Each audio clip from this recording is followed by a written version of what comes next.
अब कुछ current affairs पे भी बातचीत करें। आजकल बड़ी लोड शेडिंग हो रही है, देहातों में लोग कह रहे हैं 18-18 घंटे लाइट नहीं आती। लाहौर में 10 घंटे की लोड शेडिंग है और लाइट फ्लक्चुएट करती रहती है। मैं तो रात सो ही नहीं सका।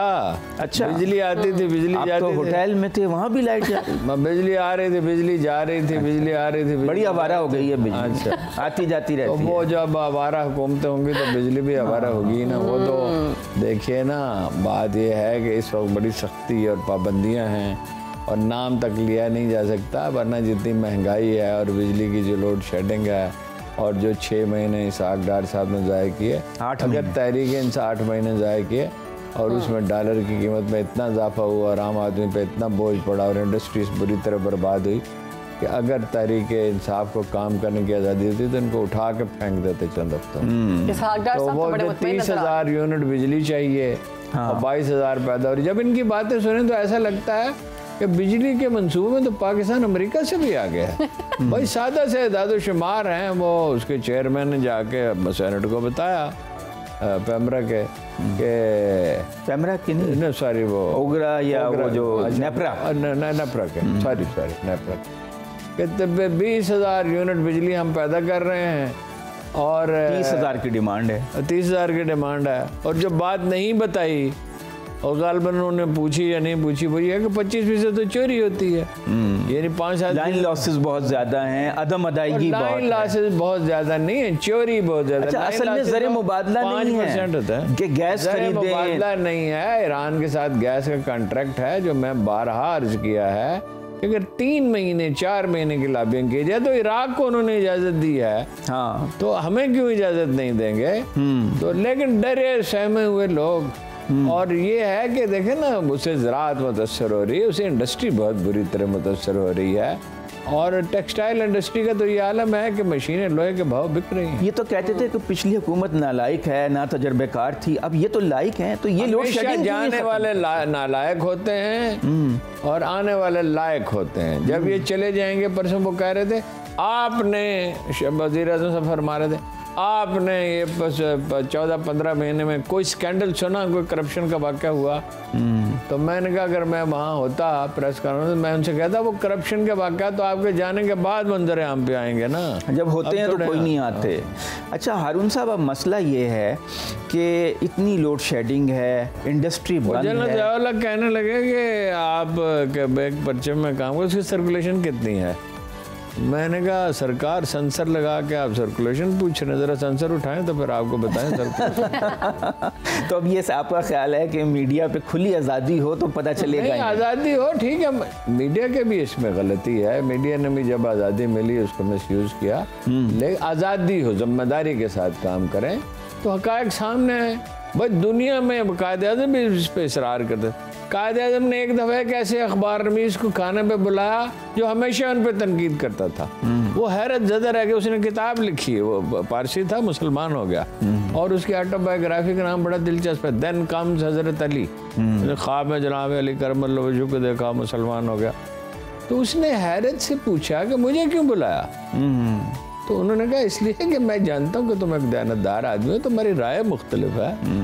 तो वो तो कहते थे, और सारी दुनिया जानती है, जर्नलिज्म आज़ाद नहीं होगा और अदलिया आज़ाद नहीं होगी तो कभी तवाज़न पर कायम हो ही नहीं सकता, अदल कभी कायम ही नहीं हो सकता। ये क्या अदल है?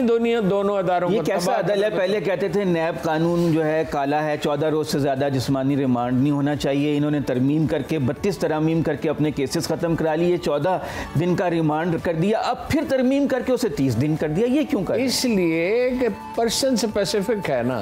पहले अपने मुकदमात ख़त्म करने थे, यानी जिस दिन वज़ीर आज़म पे फ़र्द जुर्म आयद होनी थी उस दिन वो वज़ीर आज़म बन गए। और उन्हें राना सनाउल्लाह के केस में फर्द जुर्म ही नहीं आयद हो सकी। और ये झूठा केस था, वो कहते हैं झूठा केस था। वो झूठा केस कैसे था? वो ANF के सरबराह, ANF की तो रिकॉर्ड है 95% केसेस में सजा हुई है। ये कैसे झूठा था? झूठा अगर था तो अदालत में साबित करते ना। तो हम नहीं जानते झूठा था। लेकिन हारून साहब, जो तहरीक इंसाफ है वो तो मुसलसल पसपा हो रही है। आप देखें गिलगित बल्तिस्तान में भी उनके वज़ीर आला फारिग हो गए। पसपाए उसकी बहाली का आगाज़ हो गया है 5 जनूबी अजला में। और कबायली इलाके में हर रोज़ झंडे लग रहे हैं, उसको वो कुछ नहीं कर सके। और कल ये किया है कि उसके हेडक्वार्टर पे एक बहुत बड़ा झंडा लगाया था, वो उतार के ले गए, पुलिस वाले उतार के ले गए। देखिए, मैं हमेशा अर्ज करता हूँ, खौफ एक ऐसा हथियार है जो बहुत एहतियात से इस्तेमाल करना चाहिए। खौफ तादेर कायम नहीं रहता, जब वो टूटना शुरू होता है तो फिर रद्द-ए-अमल होता है। तो अब गिलगित बल्तिस्तान में क्या होगा? उनके वज़ीर आला तो नाअहल करार पा गए। होगा जो आज़ाद कश्मीर में हुआ था, इसलिए कि भाई रोज़ाना समाज के 5 साल किसी को पता ही नहीं चला कि डिग्री जाली है। हाँ, और फिर जब फैसला करने का वक्त आया तो वो 3 साल में शहबाज शरीफ पे फर्द जुर्म आयद नहीं हो सकी, राना सनाउल्लाह पे नहीं हो सकी। वो रोज़ाना समाअत करके 14 दिन में फैसला हो गया। लेकिन ये तो अच्छी बात है ना, अदलिया स्मार्ट हो गई, एफिशिएंट हो गई। अदलिया जो है कि मुल्क के एक कोने में खास केस में ही स्मार्ट हुई ना। अदलिया को स्मार्ट, सुप्रीम कोर्ट का भी तो एक फैसला था 14 मई को इलेक्शन कराओ पंजाब में। नहीं, सुप्रीम कोर्ट का फैसला तो उठा के डस्टबिन में फेंक दिया। तो ये है सुप्रीम कोर्ट की मैं वैल्यू। आपको बता चुका हूँ, इसकी तरदीद नहीं कर सकता कोई, कि जज हजरात कह चुके हैं चीफ जस्टिस से कि हम थक चुके हैं।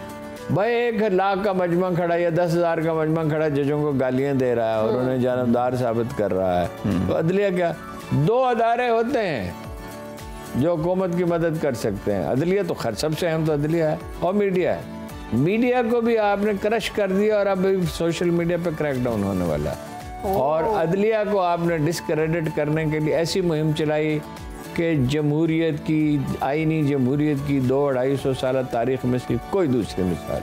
अच्छा हारून साहब, ये बातें तो हम करते ही रहते हैं, सियासत की नेगेटिव बातें, लेकिन आज एक बड़े आदमी का यौम शहादत है। वो है कर्नल शेर खान, जो कारगिल की जंग के हीरो थे और निशान हैदर उनको मिला। कुछ आप उनके बारे में आज बताइए ताकि हमारे सामीन को जो है वो आगाही हो। शेर खान का, मैं जब उनकी शहादत का वाक़या हुआ तो मैं उनके घर गया, मैंने उन पर एक आर्टिकल लिखा, उनके वालिद गिरामी से मिला। वो एक खामोश तबा आदमी थे, लेकिन फिर जो तफसीलात मालूम हो सकी वो बड़ी हैरत कुन थी। उनके दादा ने जंग आज़ादी में हिस्सा लिया था कश्मीर में, और ट्रेडिशन चली आती थी। स्वाबी से थे वो? कर्नल जी स्वाबी से, एक गांव में। तो वो कर्नल शेर खान जो थे ना, वो बचपन ही से, शुरू ही से उनका रुझान है, सब नाम ही कर्नल उनके दादा ने रखा। तो वो उसका जो सबसे अजीब वाक़या, 2 वाक़यात बड़े हैरान कुन है। एक वाक़या तो ये है कि वो तन्हा इंडियन कैंप में चले गए। वाह, और बहादुर नडर आदमी। वो आपने उनकी समझ में नहीं आया कौन आदमी है। अरे तो वहाँ से फिर वो यादगार गया, और वो अफसर परेशान थे कि भाई ये अजीब आदमी है, बगैर इजाज़त के चला गया। तो वो फौज में तो बड़ा डिसिप्लिन होता है। तो फिर निशानी के तौर पे वहाँ से कुछ वर्दियाँ और कुछ चीज़ें और बहुत सी उठा लाए।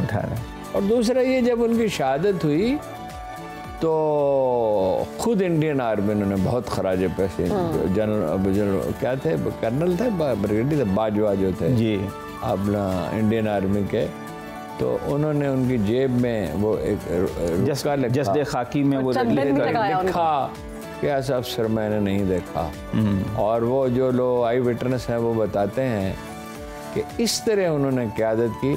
वैसे आपको पता होना चाहिए, वाकई शेर थे। पाकिस्तान आर्मी में अफसरों की शहादत का तनासब सारी दुनिया से ज़्यादा है, क्योंकि वो they lead from the front. Major leading from the front. Major Nadir Parvez से एक दफ़ा मैंने पूछा, जिन्हें दोनों जंगों में से अपना मिला है सितारे जरत, कि क्या आपकी फ़ौज में आपसे भी ज़्यादा कोई बहादुर आदमी था जिस पे आपने रश किया? उन्होंने कहा एक, ऐसे बेशुमार लोग थे। मैंने कहा मिसाल के तौर पे, उनकी आंखें भर आईं और उन्होंने कहा मेरा एक दोस्त था, अब याद नहीं 65 की वार की बात कर रहे थे, 71 की, और कहा कि 3 दिन वो सोया ही नहीं और वो ताज़ा दम था। तो हमने उससे कहा कुछ देर के लिए सो जाओ, तो उसने कहा there will be enough time to sleep in grave.